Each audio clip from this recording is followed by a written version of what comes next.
Nice. All right. Welcome, welcome. So I'm Josh. I'm going to talk to you about how to build products by following your curiosity, which is a very different talk to what Rauno did. But I think hopefully these two different perspectives, maybe you come away with something today that's useful. So yeah, I'm going to talk about the story of how I built and launched Orbit, which is a consumer finance app. And yeah, we're going to have a lot of fun. So yeah, I'm Josh. I'm actually a product designer. So the cool thing about Ramen Space is it is growing with like not just engineers, it's also designers and PMs and like scientists, data science people. So I think this is great. Like, now there's so much opportunity to build many things. And yeah, I mean, I've been a designer for a long time now. It feels like a long time, and I've worked in all kinds of different startups. And I just think now is the most exciting time to build. So yeah, please, if you haven't, start today. 2 weeks is more than enough for Ship-a-ton. So yeah, give it a go. This is the app that I've built and launched in January called Orbit. So it's a consumer finance app, and it just helps you find all of the monthly subscriptions you're paying for so that you can hopefully try and save some money on things you don't use every month. And yeah, start in B2C, slowly moving to B2B like every business will eventually do. It's like the arc of it, what happens. But yeah, going to kind of run you through like how I built it, how I launched it, and where we are today. This week has been an amazing week. So actually 7 months after launch, got featured by Apple, which is absolutely nuts. So yeah, thanks. Yeah, still crazy. I text Rauno at like 3 a.m. I was like, dude, I can't sleep. Like, I'm so happy. But yeah, I mean, it's just great. And it just shows like, as long as you care and just, really want to make the best possible product for people, things like this can happen. I think it's just, yeah, just amazing. So what happened? So January 16th, I tweeted this a week later, and yeah, we launched Orbit, did really well, had like 8,500 downloads, 5.5K revenue from lifetime purchases. And this is where it all began. So in the beginning, I was literally just sharing the jankiest of screenshots and videos of Orbit and like its progression. And I did the same for the launch, just shared a screen recording of like how it works. And here you have like a list of your monthly subscriptions. Orbit is like the kind of signature design in the middle. So we have like little moons that represent the subscriptions themselves. And yeah, it's very, very unique. And I think because of that is one of the reasons why it did well in the beginning. But yeah, going to dive behind the scenes. This is like the main thing people always ask me is like, how did you build it? Like, what did you do to launch? So I think that's the most useful thing I can run through. We're going to run through the journey, creating and launching it. My take, which is slightly different, I think Rauno's got a good perspective here. And then I think this one on like curiosity is also interesting. Like following things that you're interested in can also lead to like the unique things like Rauno mentioned, with the little apps you would never think about, like maybe going through the documentation and discovering you could create something like PosterPal. And yeah, how you can follow yours and create great products. So where did it all begin? I was actually like super burnt out. I worked for a payment processor, which is the sexiest companies to work for. And yeah, super burnt out. I think I was just working on like the wrong things with the wrong people for like way too long. Took a couple of months off and just wanted to start following that like childlike exploration, like going through documentation for PosterPal. Yeah, just wanted to kind of see, what am I interested in? What do I want to build? And in the past, I have built like a range of random stuff. And I think that's like a really important lesson here is just build lots of things so you can understand like what are you interested in, what do you not like, and yeah, it can lead you to great things. I built my first app in 2011, and this was just like a inspirational quotes generator. So every day you get like a notification and you get like a new inspirational quote. I think everyone built one back in 2011 in the days of Objective-C, but since then, I've built like a range of games. You probably didn't know that, Ty, actually. Built some games. And yeah, in January of this year, I launched Orbit, which is the latest project, which is really cool. So yeah, I was itching to build again. I had this drive that I felt like none of my projects have been like a success. And if you go back to this chart, a range of them just didn't have an audience because I didn't know how to market. So I did barely any marketing. I made like in the pandemic, I made like a project where it shows you really good live streams of artists that are coming up, in a couple of hours, for example, the next day because you can't go to gigs anymore. And like this worked a little bit well, but there was no product market fit, I could tell, So, and I think that's like the lesson of like, trying to be quite quick so you can just learn is really important. So yeah, that was like, I really wanted to kind of feel like I had a good success in my project. And most of all, I just wanted to learn. And that was like the kind of main thing. So I started like wondering, and I started thinking about like, what do I actually want to build? Like, what do I want to try doing? And ever since 2011, I've been really obsessed with just iOS apps in general. Like, I really like the platform. I wanted to build something unique. And most of all, I wanted to build something that did one thing well. And I was thinking about this when Rano brought up his examples, because things like the ship example or like the pilot example, they do one thing. And I think that's so important because if you say to someone, hey, my app does this, and if you give them one use case, maybe they'll remember it, maybe they won't. But if you say my app does X, Y, Z, like it's just too much. Like, I think do one thing well, and then you can build your whole product around this use case. And yeah, I wanted to see what I could do there. So when I first started exploring, there was no cursor, or at least I wasn't aware of it. So I actually found this tool which like took a prompt and built the jankiest version of a possible app. And that is literally where I started, which is really funny. Yeah, so in the beginning, I had like the subscription list, but I had this like 3D aspect to the like Orbit dialogue, and it just looked nuts, but it was just so much fun. And in the beginning, I just started like tweeting and sharing screen recordings, and I think this is like a really important part of the play. If you do want to build in public, like Revenue Cat talks about, just creating that momentum, even from like nothing, really can kind of start pulling people in, even if it's like one person, get a little bit of feedback, and you can take it from there. Started iterating, just tweeting against this. I actually had people like tweeting me now, like, oh, this is cool, and then gave me feedback. You can see how the design becomes a little bit closer to what it is today.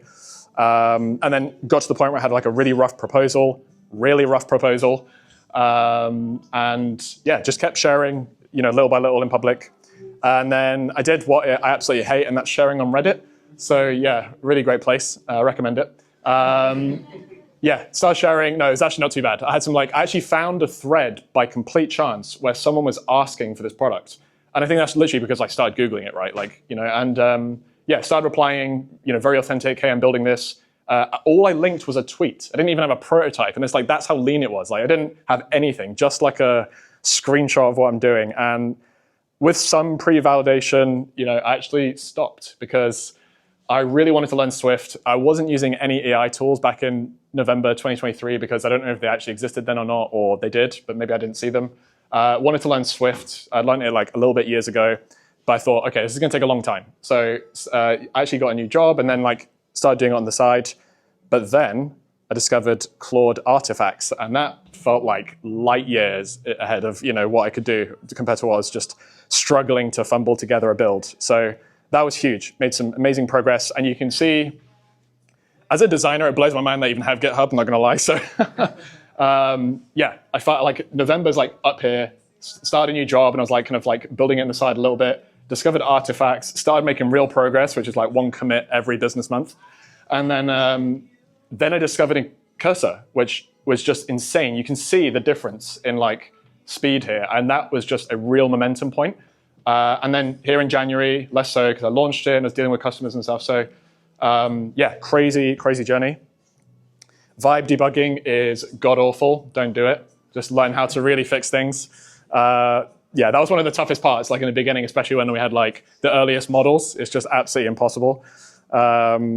But it felt like there was momentum. And that's the word I would really focus on, is momentum. You want to show people that you're making progress. And if you think about the things I had before compared to this, it feels like a little bit of momentum. And that really started to create a tiny bit of following on socials, which was amazing. And I wasn't planning this, it's just really just figuring this out for the first time. This is bad. This is 10 design crimes in one, but this is a wait list from MailChimp. And I didn't even have an icon. I just screenshotted the UI and put it in this, But it was enough because all I wanted to do was just start collecting some prospective customers. And then yeah, I was posting on Twitter as mentioned, and this grew the wait list from 0 to 60 people, which blew my mind to begin with. But it really started taking off on Threads when I was sharing screen recordings of this animating round, and that jumped to 3,500 people, which I still can't believe within a couple of months, but really started to feel again, momentum was happening. And then once it was ready to test, literally launched to a small percentage of the waitlist. And this was awesome. Really started to get first feedback, things that are going well, things that are not going well. And I was constantly sharing progress. I think this is the key thing. In the beginning, when you want to build momentum, share progress all the time, really just listen to people and reply to every comment. I see some people that do this and they don't reply to people. I'm like, these are all your micro supporters. Really just like bring them along on this journey. And then started getting like really, really good reach, which is nuts. Like still shocks me. And people are asking me to like, hey, when can I test this? When can I test this? But you just need to keep the momentum going, keep shipping, keep sharing. And yeah, got like a lot of excitement, which is great. Like the waitlist was growing. Also announcing that as well. It's like, it makes, it's like you're bringing people along. And it's like, I think that's like a really nice part of like the early stage of your journey. But yeah, one thing that's really hard is like building on the side. I think we all know this. If we have tried to build on the side of your day job. I was working for like a YC startup last year, and like, that's your whole attention needs to be there. And to do this on the side was just like insane, but it's definitely possible. It was like 3 months, I would say, of like doing this on the side. And the thing that I struggled with was figuring out when can I launch, what should I launch? And everything changed when, I don't know if anyone went to this, but YC did their first London demo day. I think it was December 2023. And I heard this talk from Tom Blomfield of Monzo, talking about like when they launched Monzo, they had like 100 features that were missing if they were to ever like sell, and like compare themselves to like a current account. And so it basically just meant like it was a really, really lean product, but it did well. Like, I don't know if anyone was like an early Monzo user, but like it did so well here in London. And it just inspired me to like completely de-scope and actually just get the product out there.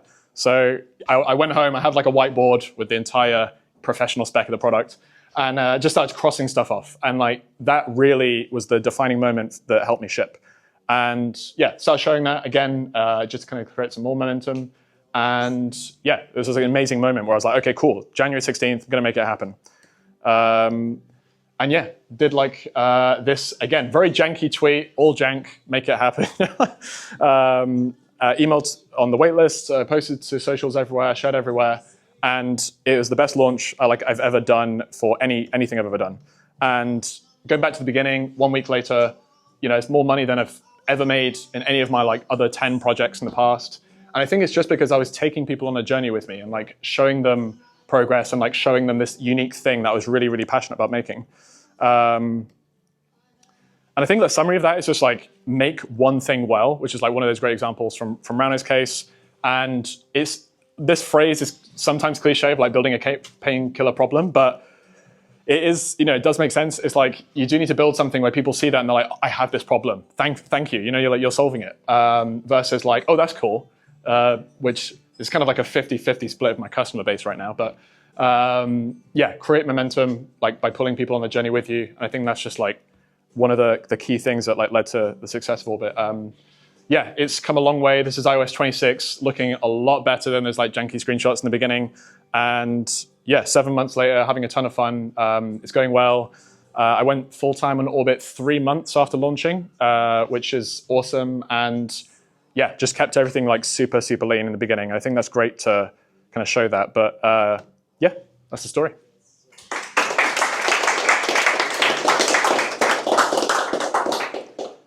I thought I'd add in a couple of behind-the-scenes fun things. So in the beginning, I was like, you can see it's just like really random stuff. I was trying to figure out like how do I even make this like idea I've got like bubbling.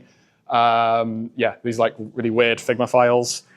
And it's just super messy. This is how my brain works in real time. It's just like absolutely all over the shop. But yeah, I think everyone knows this. Be scrappy. Just try and make something happen and like get out into the world.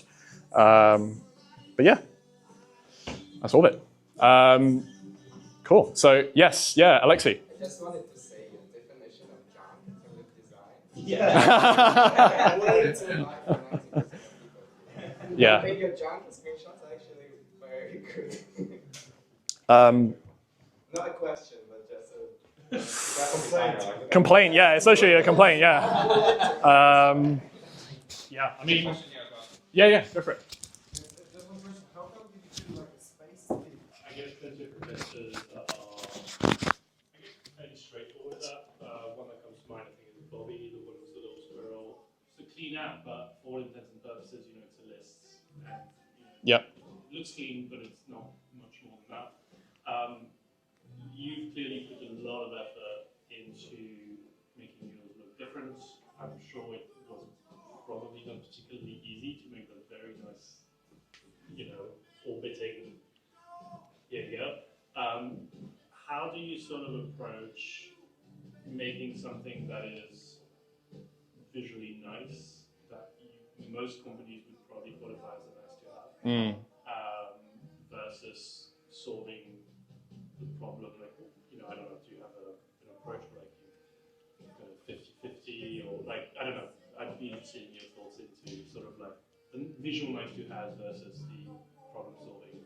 Yeah, I think there's two really interesting parts there. So I think two answers. For the nice to have, obviously I'm biased because I'm a designer, but so I used to work for GatherTown. It's like the last company I worked for was YC company. People will remember these guys from the pandemic as like the Pokemon and Zoom baby that came together, and you can like walk around and walk into meeting rooms and stuff. They may not seem like it, but they're one of the most design focused companies I've ever worked for. Like everyone understood the value of design, and for them, design was like the differentiator of the whole product. And that's something I've always believed, and I actually found it a lot easier in the States to like work with companies like this compared to London, to be honest. But it is changing. For me, it's like I don't have to convince myself design is the differentiator, and that's one of the things that led to like I think that's why like Orbit has stood out and like done well, because Bobby was actually an inspiration for Orbit. Like I've been aware of Bobby for years, and I looked at it and I thought, you know what, this does serve the need, but it's just like a very finite solution. I think it can go so much further in the design, the experience, to like a broader question of like how does it compete, which I think you like kind of get into. I actually had someone today message me. They emailed to say like I've tried, like but similar competitors, but also like banking apps like Monzo, who I love, and I'm like, I think I'm user like 3,000. They have a section for recurring payments and subscriptions, but it's so buried in the product, and it's not like it does that one thing well, which I really wanted to achieve. Because when you come into here, it's like this is actually very inspired by like Bauhaus posters, because you have the like large diagram, you have like really large text, which is really simple to understand. Like the cognitive load is really, really low coming into this. And I think because of that, because it does one thing well, because it's unique, it like stands out, and design is the differentiator. The reason why this is like wrapped up in finance is because the one thing I wanted to solve was, I think finance broadly, at least for B2C when I started out, is like very exclusive because it's boring. It's so boring. It's unsexy, it's boring. Like a lot of people will be turned off by that. And I wanted to just show people how much they were spending, which is like super clear here. So all those like wrapped up kind of led to like where it is today. But the ultimate thing is like design will differentiate. And someone today said like, I've tried all the other options, but this is just so much more fun, and it's like, it feels just more active. And I think that obviously it animates, but yeah, design is the differentiator there. Yes. You mentioned about going into B2B. Whoops. My only question around that is, how do you hold on to that? What are your thoughts about holding on to doing the one thing well, or going into that area? Because companies have like a bunch of requests, but if there's one thing, what the top? Yeah. I am struggling with that because I do get a lot of requests. And I started to notice over the past like 6 months, a lot of people are requesting things that are very like budget app focused. And it took me a while to realize that, because I was like, oh wait, this is getting so close to that product. For B2C, this is like a definition I'm still working with because I'm still building into that beta, which is going to be out next month. So we're going to do like a Mac app, which is focused on small businesses that have many different accounts, like business accounts, personal accounts. I will try my best to retain that it does that one thing well. And I think what I love, and it's kind of the reason I started this, is I wanted to build it for myself. I wanted to build a software business that helped me with that software business. And that's what that will do. So for small businesses, many people in this room, actually, you will be paying for like 5 subscriptions in your business account. I know all of you pay for like 6 LLMs, don't hide it. I have the data. And yeah, that's just like really hard for small businesses. Your profit margins are so tight. Like now, every day I'm thinking like, oh, what can I spend? And it's like, and I'm growing this product off the floor. So I think helping small businesses retain or protect profits is going to be the thing. So here, for example, it can show you like what you're spending every month, like how much of what profit margin do you have, and just really help small businesses continue growing. Because for software businesses, you pay for a lot of things, and especially personally, right? It's like all kind of like blurry and in between. Yeah. Alexi. Are you ready to reveal your secret Apple connection that got you featured? No, so it was honestly like Matt. Where's Matt? He was asking me this. Oh, there you are. Hey, like how did it happen? How did you get featured? I have, as you've seen, I've been posting on Twitter since like November, like as much as I possibly can. So what happened is someone very luckily recommended me to someone at Apple that like emailed me, and then I spoke to them and they said, hey, I'm going to recommend you to the editorial team. And that's what happened. Like, because I'm posting all the time, someone noticed it, someone decided to recommend, which was very, very kind. But I think the point there is like you're kind of generating your own luck by like constantly putting yourself out there. And like, I'm really terrible at doing this, but what I would say is just like screenshot the product and like say a tiny, tiny statement every day. Like anything, it could be anything, you know, like, yeah, just try generate like more spread of your own luck, which is what it got to. Yeah, regarding the featuring, we just got featured 100 times. Congrats. In the App Store Connect, you can fill it, it goes to the tutorial team. Yeah. And if they like it, they'll feature it. Yeah. Quite easy, a direct connection with them. Yeah, should have mentioned that. 2 years ago, but now it's quite easy. Yeah, that's a really good point. So you can like set a nomination in the App Store. And I was doing this as well, like try and do it a month out of a big feature, because that definitely helps like just make sure that the editorial team has at least seen it. But yeah, definitely do that. Cool. All right, well, thank you very much.